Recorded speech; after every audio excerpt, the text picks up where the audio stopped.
the Carabao Cup, or as most people know it as the League Cup, one of the most famous cup competitions not only in English football history but around the world. Many big teams win in this competition: Manchester United's, Liverpool's, Man City's, Chelsea's, throughout its years. And of course, Aston Villa. We're here today to talk about the last time Aston Villa did win this once famous, now commonly disregarded as a Mickey Mouse trophy in 95 and 96. I'm here to talk about it with Dan Wiseman, and you will see our adventure as Aston Villa go and face Brighton in the third round of the League Cup. The last time Aston Villa won a trophy in this competition was in the 1995 and 1996 season under manager Brian Little. That team that year, it had the most incredible togetherness atmosphere. Aston Villa were triumphant at the old Wembley against Leeds United 3-0. Goals from Ian Taylor, Dwight York and Savo Milosevic. Last trophy we won.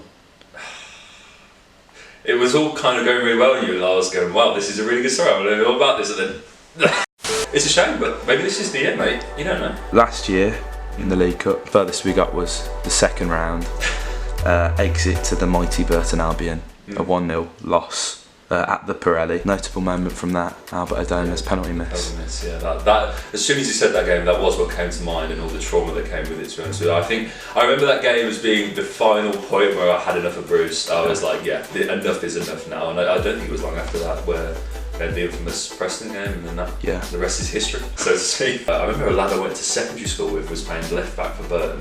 He was like 17, Reece Hutchinson, and I was like, with no disrespect to Reece, if you are watching this, like, a 17, I played football with him, like, surely Albert Adoma is capable of causing some trouble against this lad, but no, it just wasn't to be. The year before, furthest we made it was the third round, a 2-0 home loss against a Tony Pulis Middlesbrough side. Oh, I remember that. In recent years, not very good. Yeah. In the League Cup. What do you think is different this year? For us now, I think it's a shame that we haven't necessarily picked up as many points as we would have liked to going into the start of the season, because it probably meant that we could have taken competitions like this a little bit more seriously. I think, unfortunately for us, it's going to have to take a back seat. I think we're going to see a second string side. That was always going to be the case. But, I mean, you never know. I think we're starting to pick up some performances, and it's looking like we've got a run of games now where we can start looking at some results. I think we've got Brighton twice, Norwich and Burnley coming up in the order I'm not quite sure, but I think there's points there, and so confidence has got to be taken. A result is a result at the end of the day. We've got to see what we can take from tonight. What are you expecting from Villa? I'm expecting a lot of resilience, to be honest with you. I think that has to be first and foremost. I think after the last few games where we've been so unlucky, we really need to start showing what we're about, putting ourselves, because at the end of the day, Brighton are a Premier League side, so it's a good test for us to kind of gauge them, because obviously we do play them in a couple of weeks. So it's a good opportunity for us to kind of measure them. But for the Villa, I'm not expecting a win. Brighton are going to be a tough side, and perhaps they're in a better position to take this competition a bit more seriously than we are right now. But Graham Potter's an interesting appointment from them. He's trying to implement an ideology there, and we're kind of at a similar position in the table, and both of us are going to be like keeping one eye on the relegation zone pretty much for the whole season, I imagine. So it's going to be tough for both teams, but for the Villa, we've got to compete. I'm interested to see a few of the players who are yet to kind of stake a claim. I think in the last cup game I was really impressed with Henry Lansbury, players like that, so it'd be good to see them tonight as well. Can I get any score predictions and goal scorers? Oh god, this is hard. I feel if we're going to travel all this way, Dan, mate, we've got to be optimistic. We've got to go there. I'm going to go for a... See, I watched the penalties yesterday in the Colchester Spurs game, and that kind of, I was like, I completely... Obviously, there's no extra time, so that's an interesting element to it. It's going to be a tight game, so it could well end up as a draw, but I'm going to take a Villa win, either 2-1 or 3 pens. Goal scorer? Goal scorers for Villa are, we're going to see Keenan. He's going to get on the score sheet, he's going to do the biz. And we're going to see Connor. There it is. 2-1.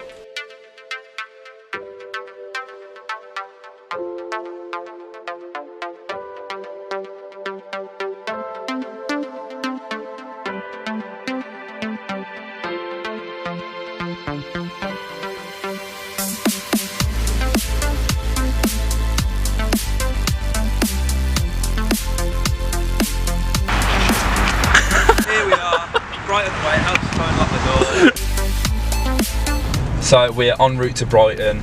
Team news come out slightly delayed. It's probably just as well because, you know, we're a bit late as well, so hopefully the team will come out late. Elliot, what's the lineup? Right, here we are, boys. We've got Steer, Elmo, Konza, House, Target, McGinn, Louise, Hurahan, Potter, Trezeguet and Davis. I mean, that's a pretty strong starting lineup. Yeah, I like that. I mean, the midfield is strong, and you know we've seen from Brighton's they're not the strongest lineup tonight. So hopefully, you know, there for the taking. I'm expecting Keenan Van Nistelrooy to get on the score sheet. I'm going to go with a 2-1 Villa win. Trez with the other. Love that, Dan. Up the Villa. Let's go.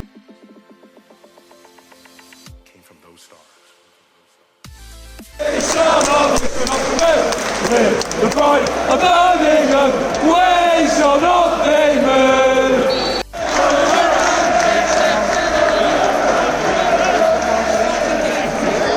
I don't want a short corner routine, Dan. I don't want it. You don't want it. It's going to happen. It's going to happen. Yeah, definitely. Oh, controversial.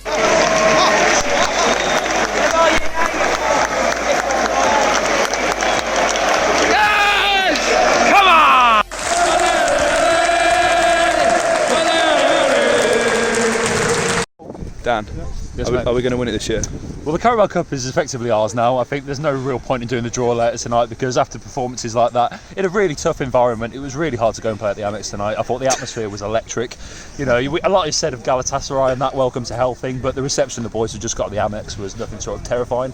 So to play in an atmosphere like that suggests that we've got real class, and I do fully expect us to win the Carabao Cup this year. Well, what a win. I mean, when we saw the lineup, we all really expected it, really. Disappointed that Keenan Van Nistelrooy didn't score.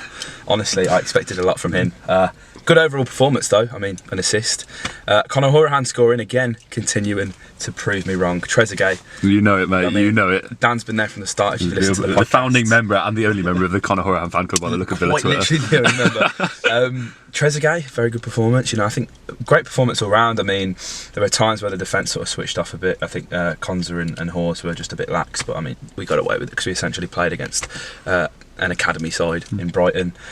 You know, but these things have got to, you know, you got to beat whatever's in front of you. It's gone our way today. On to the fourth round. Let's see who we get.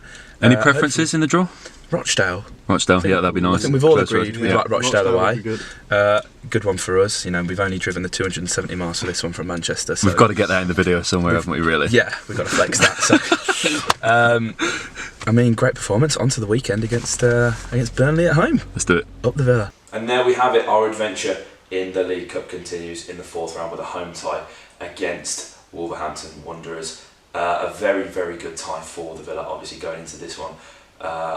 Not what I predicted in the car on the way back. The draw actually happened just as we finished that little segment, but a very interesting tie, and you'll be definitely sure you're going to see another video from us profiling this very big game in the fourth round of the FA Cup. If you enjoyed this video, hit the like button, comment your thoughts below, and subscribe for more. Up the Villa.